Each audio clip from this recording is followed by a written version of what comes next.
Hey people, it's Tuesday, the 3rd of March, and I have a couple of reviews to do. And then let me enjoy one of my first sips of the day with you. Coffee is food, no matter what they say. I love it. So I received a couple of things yesterday. One was a gift, and one was work. I received this promotional package from the band The Midnight Callers through Gem Records. I'm assuming that these guys got a hold of me through my review of the grip weeds. I need to preface all this because I say strongly, I encourage people to, pay attention to what it is I review and what I listen to, because there's music I'm not interested in. And if you pay attention to that, then you'll know what to send and what not to send. I'm prefacing that because they've sent me this demo by this band, The Midnight Callers. And while this is a good band, this is not what I'm into, so I have to do it like this. See, no one's paying me to be phony. I just have to be real. When I'm enthusiastic about music, it's real. But there's certain aspects of music that I'm really, done with. So this band, Midnight Callers, they have the promo pack. The one sheet they talk about who they're trying to sound like. The guys are enthusiastic players. It sounds really American, almost like a Social Distortion sort of thing. This stuff strikes me real regular, like regular gasoline. It's like real. This is music made by your neighbors, the guys that work at the gas station, wherever, just regular people. And these are songs that large numbers of people can relate to. Regular rock and roll, it's played hard. But it's not interesting to me. And I just have to say it like that because I'm interested in receiving music that I'm interested in. I can't boost music enthusiastically that strikes me as, more of the same. Now, these guys deserve a positive boost for what they do. They probably obviously love this music and work really hard at it. And the company is obviously serious about promoting the band. They send me this. They send me these Midnight Caller pens. And inside the package was also a package of Beatles stickers. That's nice, but that doesn't affect how I hear the music. So I just need to say it like this. And I really might be blowing it with these people. That's not my intention. My intention is to be honest and real. There are people who are going to like this that probably watch me, Like I say, it has a real, just kind of a regular rock and roll sound, really American sound to me. So look up the Midnight Callers if that appeals to you. But it's not my kind of thing, okay? It's not. It really isn't.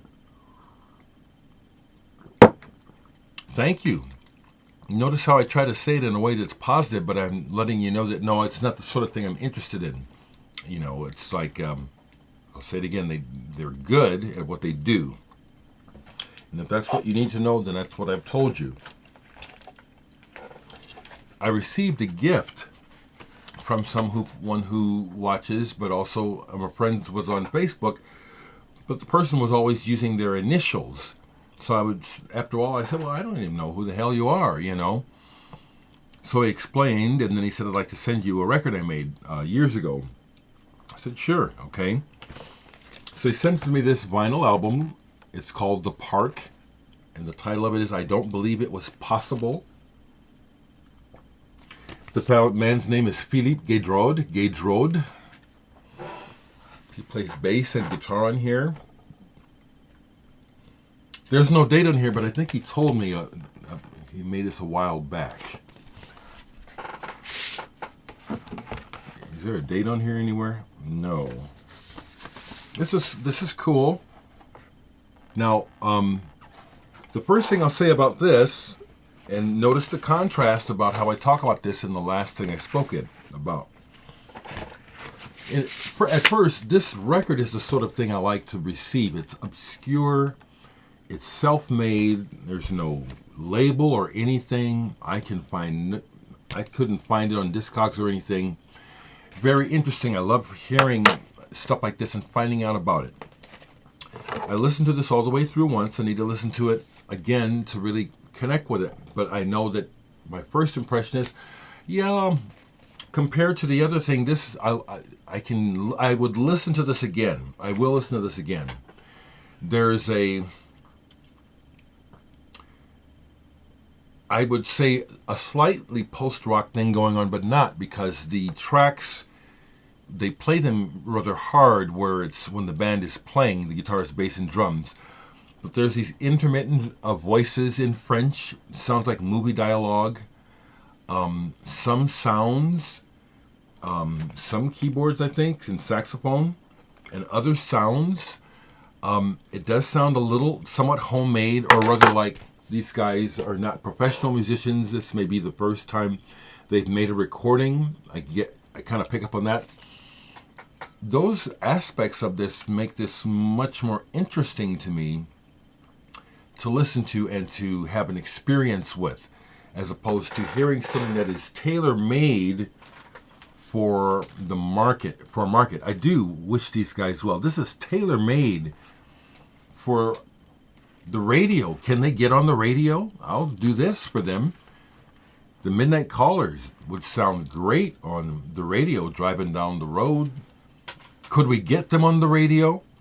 Or are they locked out like everybody else? Are we all locked out because of corporate bullshit? But this, Philippe, is, I have to play it again, but my first impression is, yeah, this is cool. And you guys probably got into making this. And I also relate to it as a person who's made music, made records on his own and starting from scratch, basically. This is pretty cool. Thank you for sharing this with me. If anyone wanted to find a copy, I don't know if they could, but between the two things, this would be the thing I would say, yeah, look for this. This is kind of unique. I like things that are unique. I can appreciate good musicianship and artistry. I recognize it, and I say that. But what I'm interested in is individuality and just what stirs my pot, and what interests me is not what I consider the usual.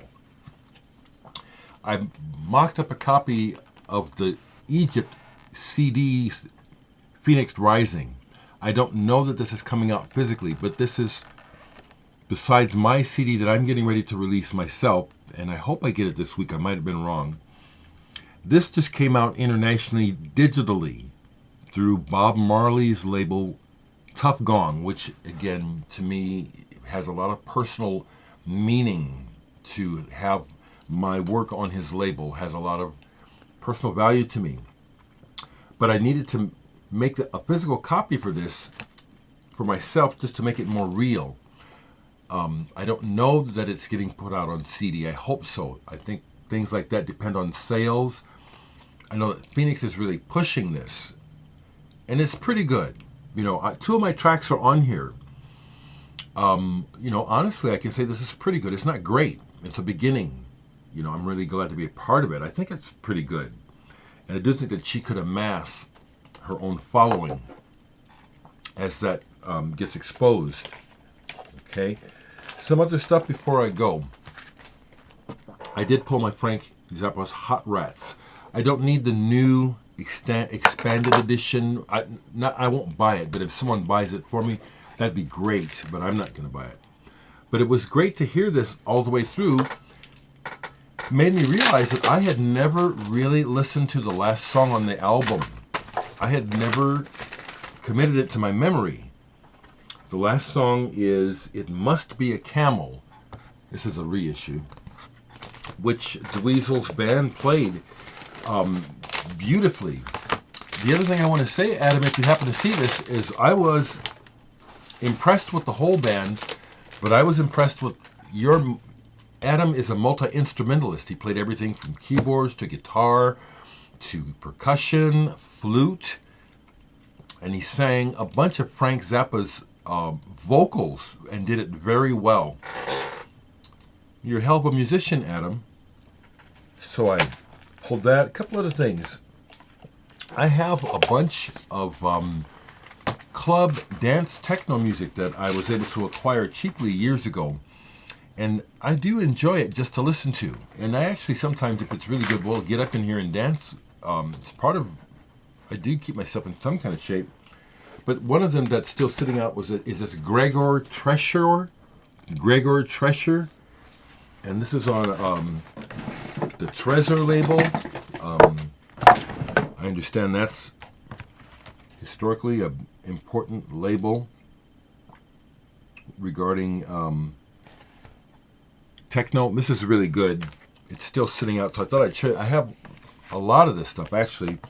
Here's another one where I don't know anything about the guy. His name is Matt Flores. And this is techno or house. No, there's a big difference. I like techno more than house, so this is more techno.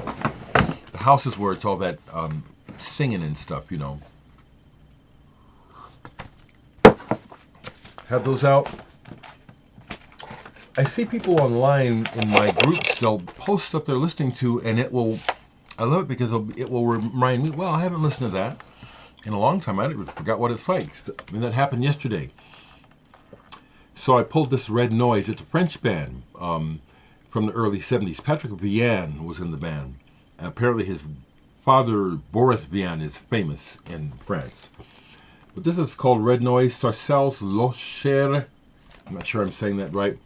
This is a bizarre ride, and it's purposely so. Very decadent.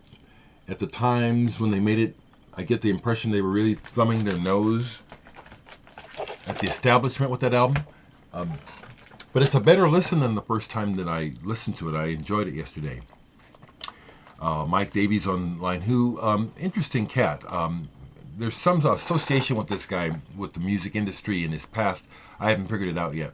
But he's in England and he posts some very cool records. He had posted this yesterday, Flash in the Can. Peter Banks, who was originally in Yes, started this band after he was kicked out of Yes. And this, I believe, is their second album, In the Can. Really good. Good prog. A jamming, guitar-based prog. Someone was showing this, so I remember buying this and paying extra for it because it's an original. It's been reissued several times, and so I thought to myself, I better just double check here and make sure I didn't get ripped off. Bebe and Louis Barron's Forbidden Planet, one of the first electronic scores for a movie. This is fantastic. This is an original, second pressing, still on the Planet label. It came out subsequently on Small Planet and other labels. That's really cool. What can you say about this? Jaco Pastorius' debut album. It's fantastic. I have a white label promo. I bought it from Henry Dereck. You all know who Henry Dereck is. Last thing I'll show you is this. Because there's a bunch down here and I don't want to go too long. It's already kind of long. Gas. Whew, man, you don't know about gas. Hypnotic, ambient, electronics. It's a world to get lost in. It's fantastic. Okay. Alrighty, I'll leave the links for the Midnight Callers. Again, folks, I'm being as honest as I can. So if you don't like what I said, I didn't mean to insult. I was being honest. There's nothing wrong with being honest. Matter of fact, it's better for the band, in my opinion, to have someone be honest with them rather than say, oh, wow, they sent me this cool stuff. Wow, they sent me Beatles pins, and they sent me this stuff. I better think of something nice to say. No, I don't operate like that. You can send me this stuff, but I don't operate like that.